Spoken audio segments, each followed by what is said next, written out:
Hi, it's Miss D again with another video to show you guys how to make your lanyards. I know this is your favorite part of camp, so I'm going to show you a few different types that you guys can make. I'm going to start with the easiest and move from there. So if you guys have string of any sort, you can have a 3-color, which you see here. I have a white, a blue, and like a lime green, or you can have a 2-color. So I'm going to show you different types that you can actually make the Cobra, the box, the barrel, the Lighthouse from either style. Okay, so let's start with the tying, which is what you always have a hard time with. So you have options. You can either take your 3 strings and try to even them up as much as you can on the end, and then just do like a little slip knot, tie it over. So you can actually take the 3, try to even them up as much as you can. Doesn't have to be perfect. And then you tie them over and put it through. Okay, so that's one option. Or you can actually take, if you have a safety pin, this can work with a safety pin, guys, or if you actually have that lanyard keychain, and you just slide whatever color lanyard you have through, and then try to even it out on the ends, guys, as much as you can. You know, it's not about perfection, but you want to have almost an even amount, because when you get to the end, it becomes a hassle when it's not even. You guys know, my professional lanyard makers know what I'm talking about. So then you just take it. Once you have it even, you take it and you, again, another slip knot style, but you want the smallest piece of the safety pin, or if you have one of the attachments, on the actual knot. And then you just slip it through and you tie it. So it's the same thing where you just have 2 options. So you don't have to have this or safety pin, but I just want to give you guys both options. I know some of you don't care. You like to start it without or not at all. And I'll show that too later on in the video. Okay, so if you have a sibling or someone that's going to help you, you can have them hold one in. But my campers taught Miss D to use tape. Any kind of tape you have in the house works. So you take a piece of tape. The longer the tape, the sturdier the attachment is. So you just go and you find a nice clean piece of your table, and you take the tape, break it off,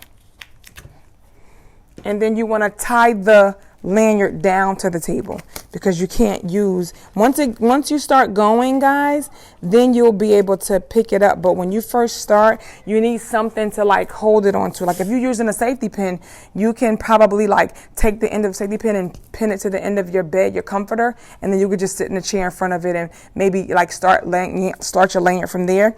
But if you have the actual keychain piece, you can't stick it through anything. So this little attachment, you'll have to put it under the tape, or make your little brother or sister, or your older brother or sister, or your mom or dad hold it while you start. Okay, give them something to do. They're not doing anything. It's okay.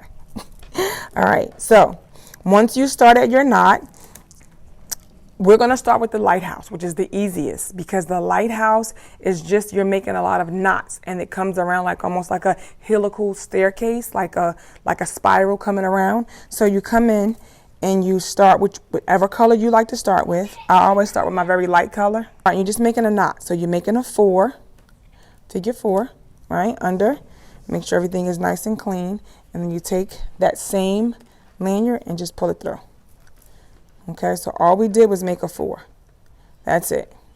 See that? And you just make a 4. And you got to stay in the same direction, guys. Under, make the 4, see the 4, and then come through.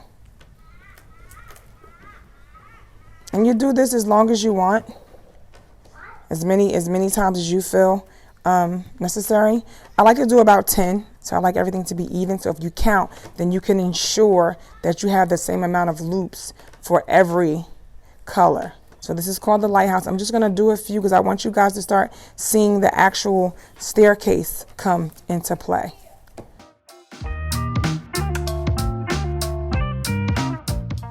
So if you guys can look, you'll see it's starting to twist. I'm not twisting it, it's just doing it on its own.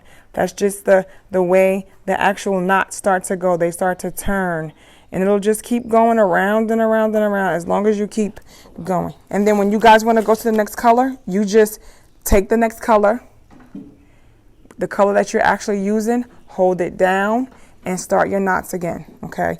So you just hold the color that you're using down, take the next color. So the very first knot, if you guys can see, it's almost like it's, you see where you pinned it. You almost like tied it down so that it looks very neat and clean. So you want everything to come, because you don't want to puckle there. So you can't even tell where you start and stopped. Okay, so that's 1, 2, 3. And again, you know Miss D is doing in 10s. You can do however many you want to. So you're starting to see your lanyard kind of like come together. You guys can see your little staircase there. So you just keep going until you get to the end. And that's how you make a lighthouse, okay? So that's one style of lanyard. I started a Cobra here with the 2 color. So the same thing, I started it with the either the safety pin or the attachment. Like if you have it, most time you don't, it's okay. You can just do a slip knot. But you want to start with 2 different colors. So this one is a little more advanced because it's still a figure 4, but it's alternating. So that's when a lot of you guys get confused, because it's like you don't remember which color you started with. So when you do the Cobra, the same thing as the 4.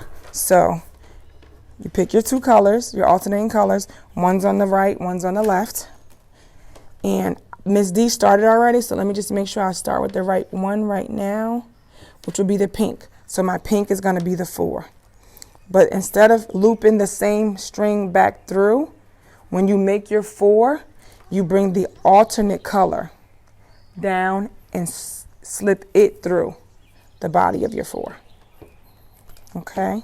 So, and then when you pull it, it almost looks like you're tying them together, and it makes the Cobra. Okay? So I'm going to do it a few more times, but remember, you alternate. So I started on the left, now I'm on the right side. Okay?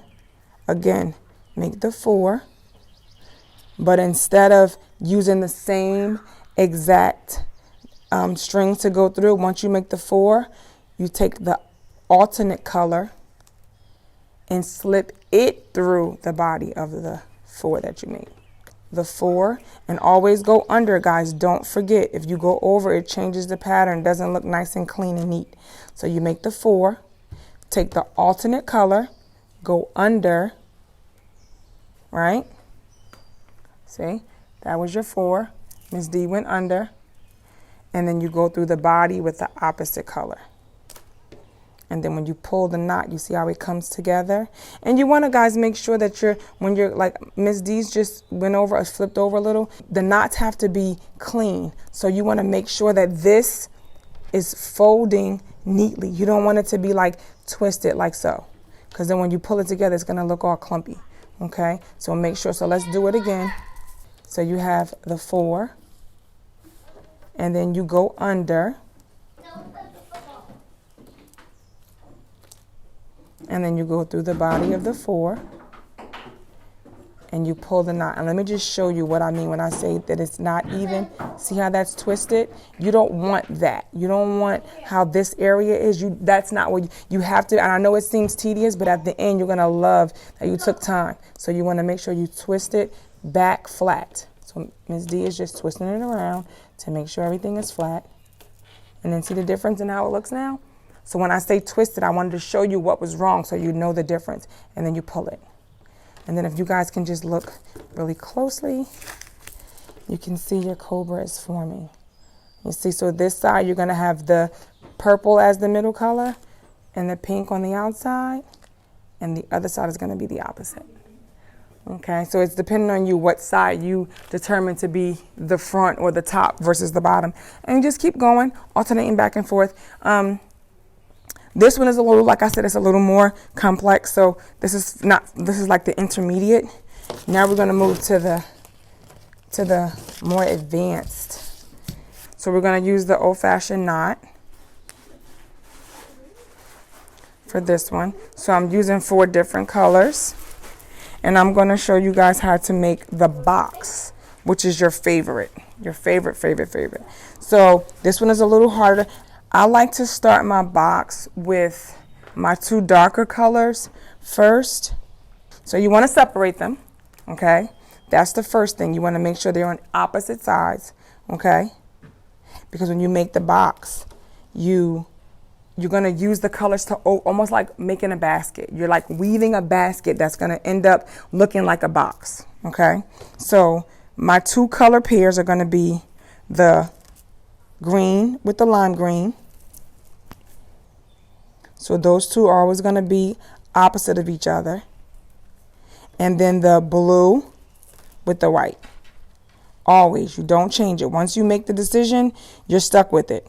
So once you take your choice, wherever the loop is, you're going to take your opposite side, your left and right side versus your up and down, and come across. So let me just start it. Here's your opposing sides. Remember, when you make your decision, this is a family and this is a family, okay? You never can change. Once you choose it from the beginning, you have to stay with that pattern, okay? So that's a family and this is a family. We're going to call this top, bottom, left, right. Top, bottom, left, right. So I always, start top, bottom. So fold my top over, make a loop. I use my finger to kind of, when you're starting it, your finger is awesome to start with. So I took my top and my bottom and I kind of laid it across my finger to make a loop on either end.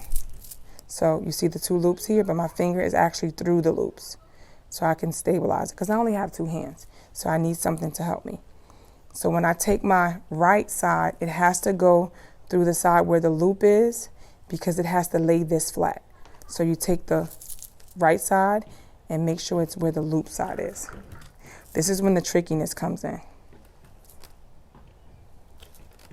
So you guys see here? See how it's laid over? You're not going to be able to see the full effect until you take your last side, which is your left, and thread it through the other loop. Okay? So this is the tricky part, guys. If you can get through this, you got it. Okay? You are the master.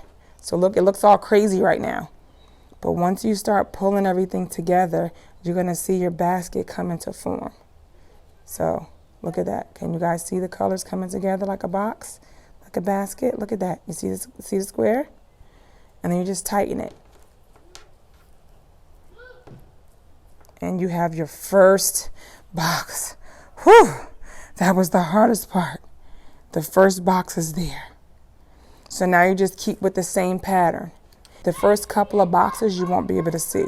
So let's stay top, bottom, right? So loop over. Loop over. So we have the two loops. You guys see, going in opposite directions, top, bottom, right. Now remember, you have to go where the loop is so that you can pin the loose piece down. So that's the trick to the box. So now it doesn't look like anything just yet, but we have one more loop. And you guys see how the tape is helping Miss D because I only have two hands. So can you guys see it coming through?